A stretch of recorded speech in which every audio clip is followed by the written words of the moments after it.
Hey friends, welcome back to another video. My name's Emma Lefebvre, and today I'm going to take you through a painting using the proper techniques. As a beginner watercolor artist, approaching a new painting can seem very overwhelming. You've learned all the basic techniques there is to know, but now it's time to put it into practice. To take what you've seen in a reference photo and apply it to an actual painting. But how are you supposed to know what technique to use? Are you supposed to be using the wet on wet technique, or the wet on dry, or layering, or dry brush? Well, today I'm going to guide you through a watercolor landscape painting, and I'm going to break it down of which technique to use, when and where. Using the proper techniques at the appropriate times can really elevate your work. So let's break it down and get started.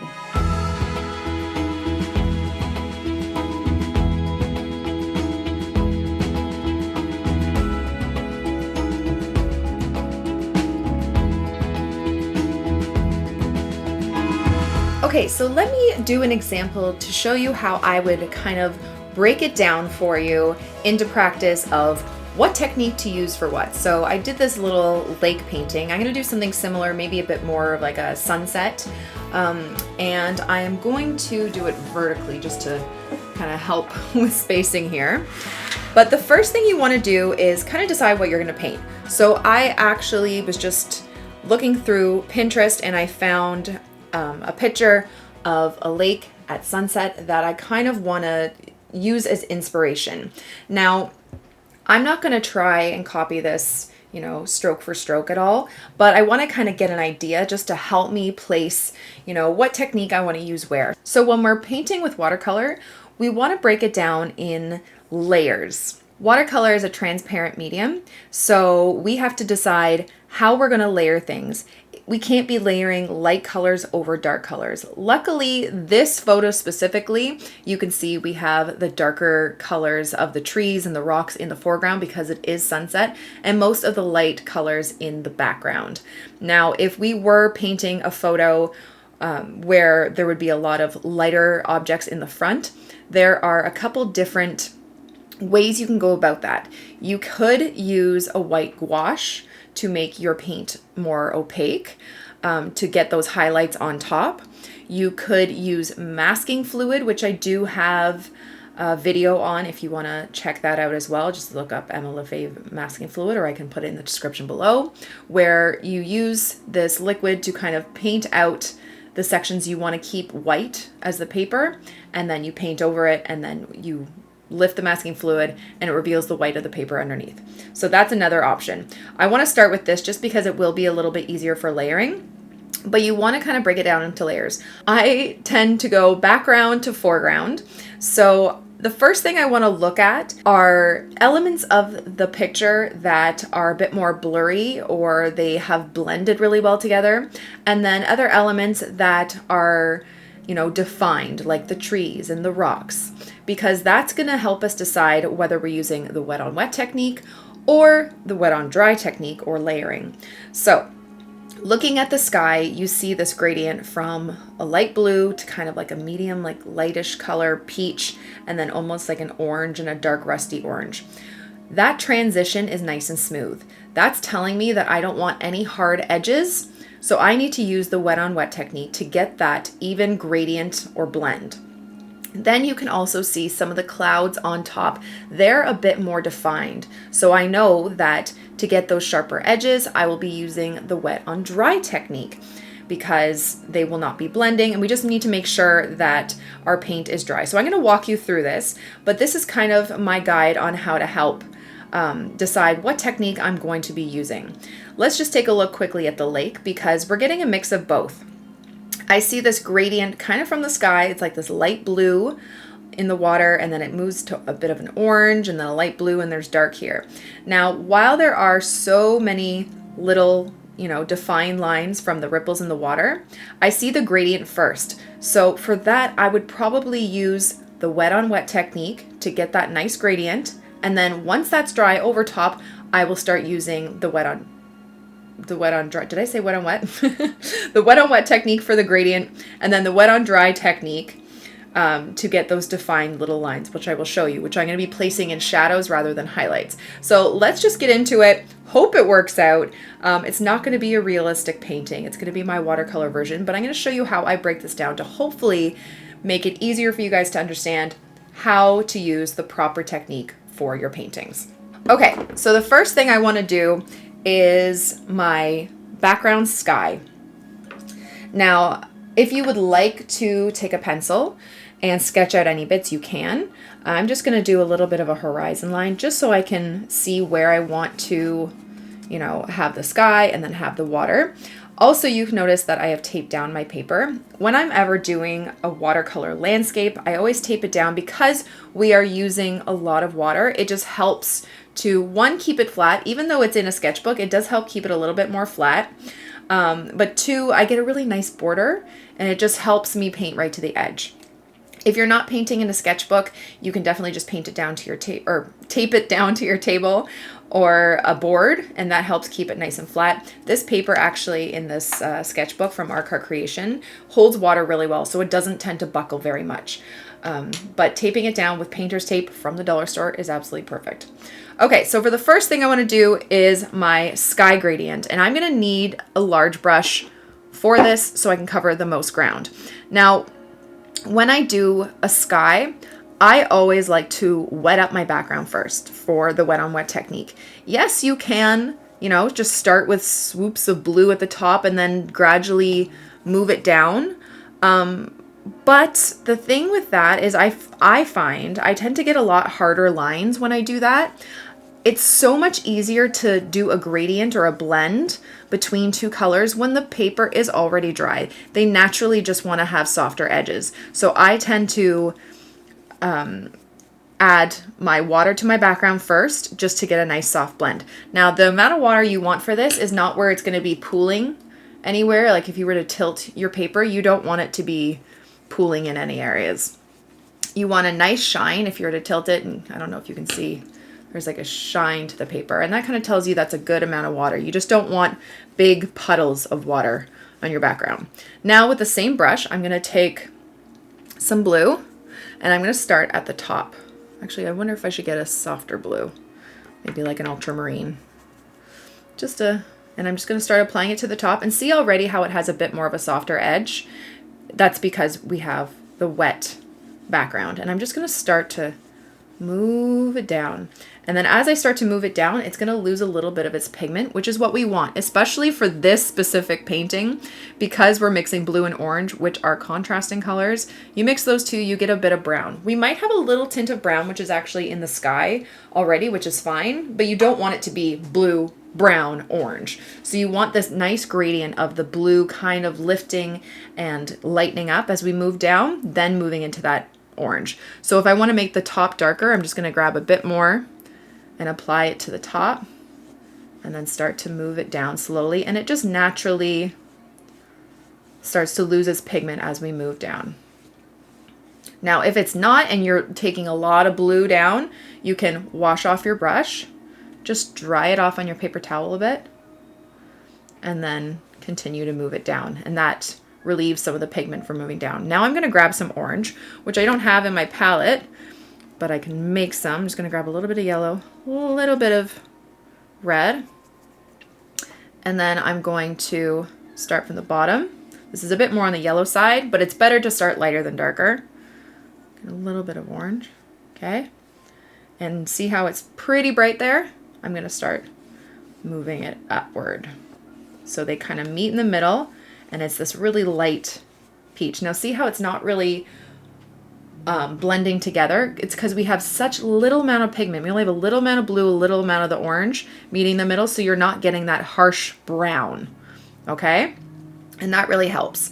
The other thing you need to be aware of, remember how we're going to be doing the trees and the rocks in the foreground? If your trees and rocks were lighter colors, like I said before, you're going to want to mask that out, because if we were doing something lighter over top of the sky, you would see that color underneath. But because the trees and rocks are going to be darker, we can layer it no problem, and it doesn't really affect it. Okay, so I'm going to grab a little bit more of this color. I just want it a little bit brighter.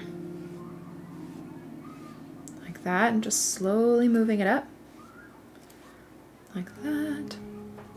Okay, and then we want to look at the clouds. Now, some of the clouds in the painting are more defined, but they are clouds, so they have a bit more of a softer edge. So what you can do, there was some bright, like orangey kind of clouds at the bottom. So I think I'm going to just take some yellow and maybe a bit of pink, and I'm just going to put them in there while this is still wet. Now, I don't have a ton of water on my brush at all. I dried it off a bit and then I went into my paint color, and I find that helps control when we are doing some wet on wet. Because if I go back into this painting with a very wet brush with lots of pigment, it's going to push that pigment away and create those harsh lines. We don't want that. Whenever you're going back in with wet on wet technique, you don't want to have a lot of water or paint on your brush, because it will, there's a risk of dropping more color or water and then it really pushes the pigment away, okay? So you don't want to do that. I'm going to grab a smaller brush for this part. A little bit more pink. So I'm just going to add some quinacridone rose. And I'm really using the smallest amount for this. Okay, just a little bit. And this helps to get some blurry, kind of softer clouds. All right. Now, if you wanted your clouds to be a bit more intense or defined, you can go over top when it's dry, and that will help. Okay, then there are some darker kind of grayish clouds. So what I'm going to do is I'm going to take my ultramarine and a little bit of purple, and then maybe just like a little bit of yellow. More yellow and purple, I think. And again, I don't have a lot of water on my brush. I'm going to tap it on my paper towel a bit just to make sure I don't have a lot of it. And I'm going to do the wet on wet technique here. So see how you're getting those kind of like blurry edges?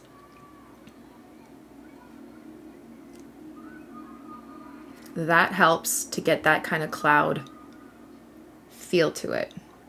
Now, see when I lift up my brush and you kind of get these little explosions? If you don't like that, which I want a bit more of a, not a defined, like a smaller lift, dry your brush on your paper towel and then just kind of manipulate the shape of those clouds. Very, very light touch.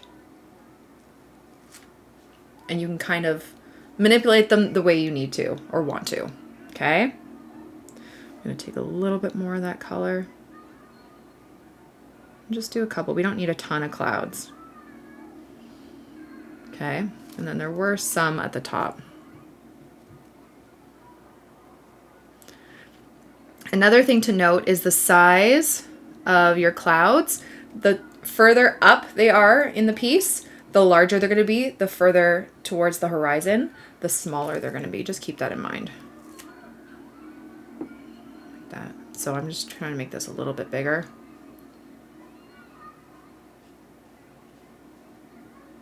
Okay. Just very, very faded out like that. Okay, so there is our sky. Not too much craziness in there. But just simple and using the proper techniques. Okay, so now let's move to the water. Okay, and like we said about the water, it's going to be a reflection of the sky. So again, oops, there's a bit of orange in there. That's okay. I'm going to start with just wetting the background.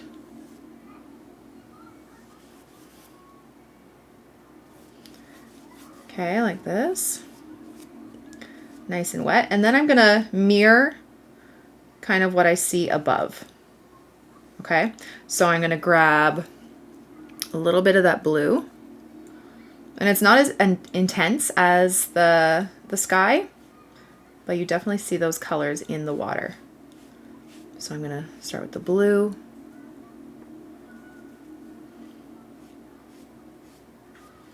There's blue at the top and then kind of blue at the bottom too. A little bit more ultramarine. You can even leave a little bit of white if you want. It doesn't have to be solid.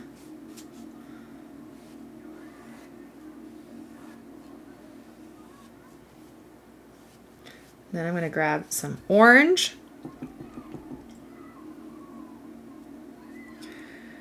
So our orange color. And then again, because remember how the orange and the blue, you mix them together, they can create brown. So I'm trying to go in between places where I didn't place the blue, so it's not super intense of a mix. Oops, too much red.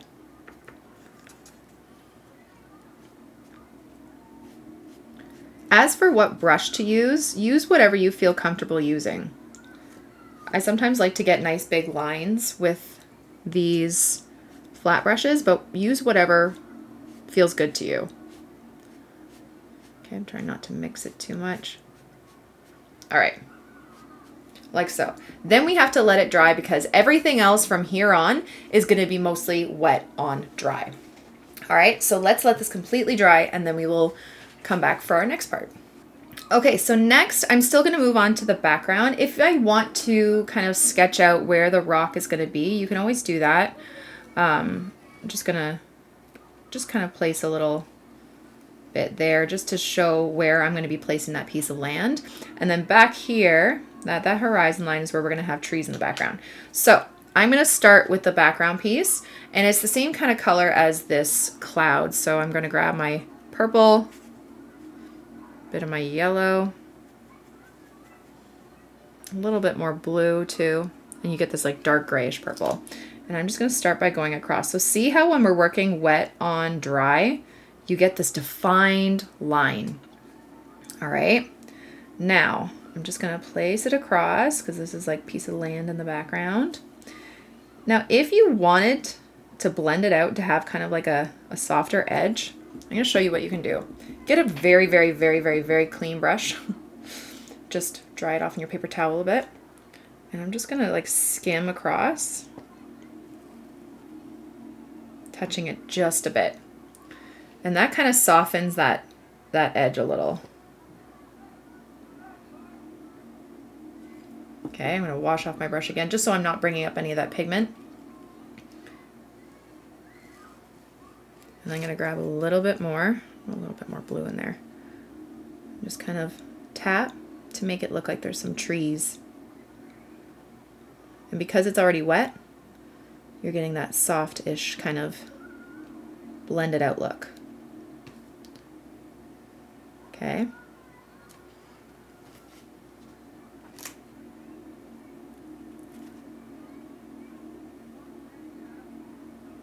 I'm just using my brush to just kind of get some tinier little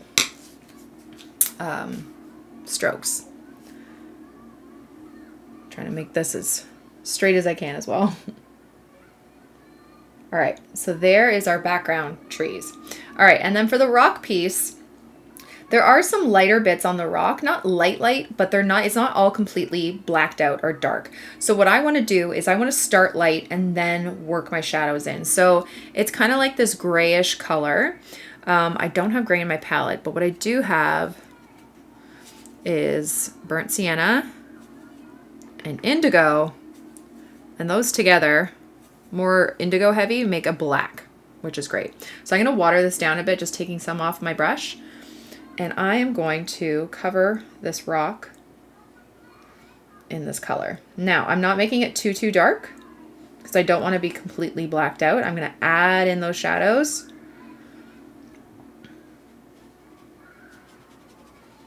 After. Just trying to get... Oh. If you have shaky hands, painting rocks sometimes is like one of the best things you can do because you want them to be nice and jagged.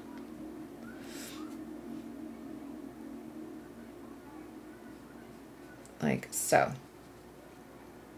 Now, a lot of the rocks we're going to want to be a bit more defined for this piece of land, but you can use some wet on wet just to get some like blended shadows. You can add in some darker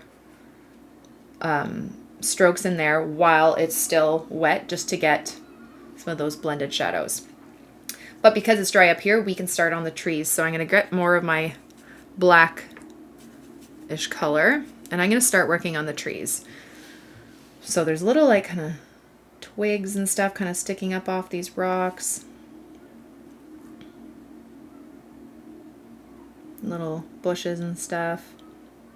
Now see how the wet on dry is really making it defined, right? So I'm going to do a tree here.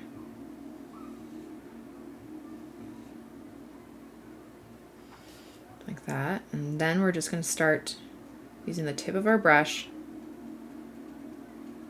to do these tiny little leaves and kind of branches. Now, if you want to kind of, you know, draw out your branches first, you can for some of them. Like, it doesn't have to be perfect at all. This part is just a bit more time consuming, just trying to get all these little bits of pine needles or whatever leaves we're doing.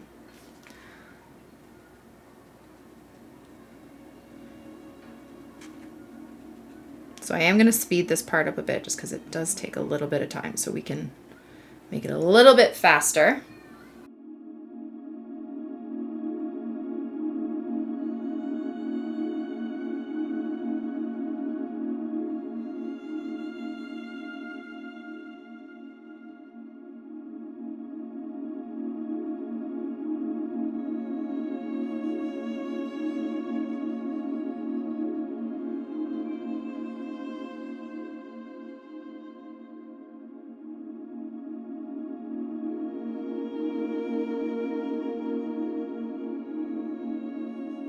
Okay, so we've done most. I didn't do a lot of the same branches and leaves. It's not as dense as the photo just because this takes a while. And I don't have a lot of patience for that.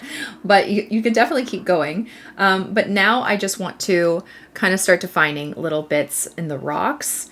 So I'm just going to continue to grab a little bit more of that color. You can even do some like little branches and stuff like that too up on the rock, so it's a little bit more dense there. But I'm just going to start to kind of carve out little shapes within the rocks.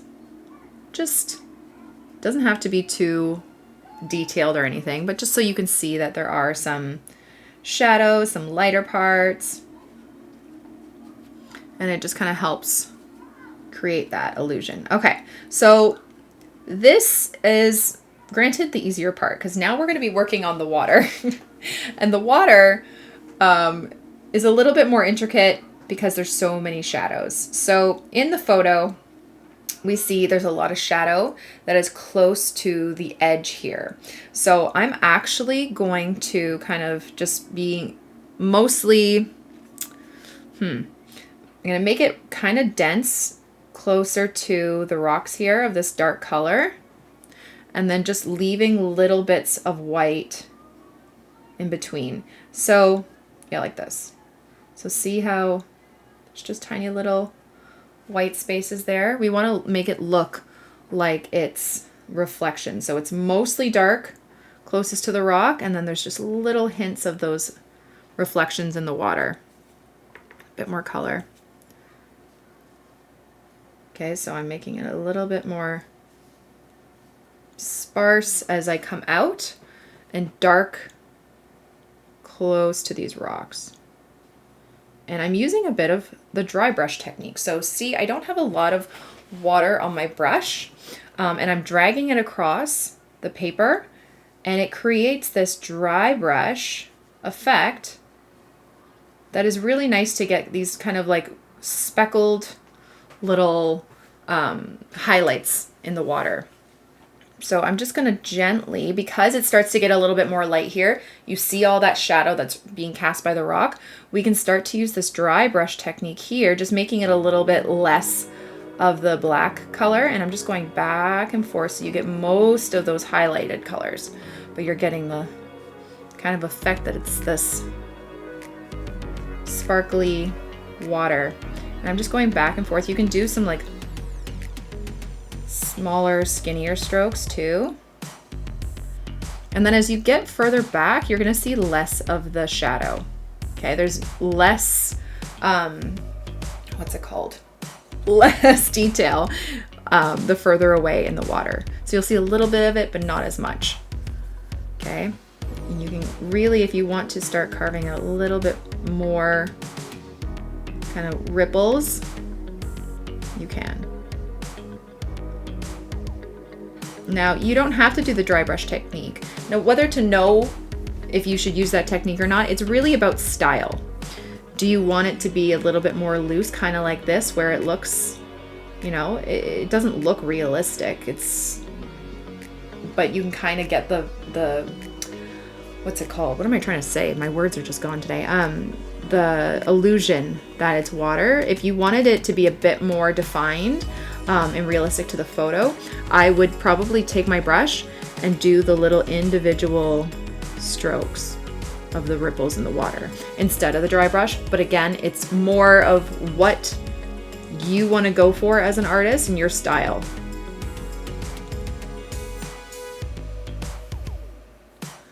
There we go. I'm just going to make this a little bit more rounded over here, like that. But that's basically it. And I know it's kind of hard to, you know whether you're doing the right technique, especially if you aren't just painting this painting. I'm showing you just with this painting. But hopefully I gave you enough information of when to decide what technique to use depending on the kind of look you're going for. If you want a blended out look, you're going to want to do wet on wet. If you want these defined sharp lines, you're going to want to do the wet on dry or layering. Okay, so there's all these things to take into effect. If you want a bit more texture, you're going to do some dry brush. There's a lot to it, but the more you do it, the more you figure out what you want and what to do. So if you are a beginner and you're just, learning for the first time, trying to figure this out, I promise it does get easier and it does become second nature after a while. You will just know, but it's good to kind of break down your paintings at the beginning and play around and see what makes the most sense for what you're trying to do. Okay, so I hope that was helpful. Let's just enjoy taking this tape off together because this is always one of the best parts. Nice and slowly. But that's about it. I hope you guys enjoyed it and I hope it was helpful. Let me know in the comments below what you think. If you want another video that goes over the same topic with a different painting, maybe a different subject, that would be great too, and I hope you guys liked it.